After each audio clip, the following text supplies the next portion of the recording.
Ishte kjo kronika e zgjeruar e përgatitur nga gazetari Driton Zenku. Tani sërish do të flasim për punën e Qendrës për Punë dhe Politikë Sociale. Në vijimin e sipër është thirrja publike drejtuar fëmijëve me nevoja të veçanta. Ministria e Punës dhe Politikës Sociale ka sjellë vendim për pushim dhe rekreacion 5 ditor falas për fëmijët e kësaj kategorie. Drejtoresha Maria Aleksovska jep detaje për projektin në fjalë.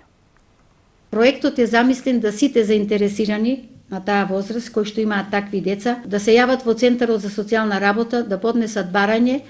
Projekti është i menduar që të gjithë qytetarët e kategorisë me të meta fizike nga mosha 6 deri në 16 vjeç të dorëzojnë kërkesë për pushim dhe rekreacion.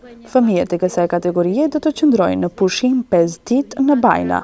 Është e paguar akomodimi dhe transporti dhe kanë të drejtë që me vete të kenë edhe shoqërues.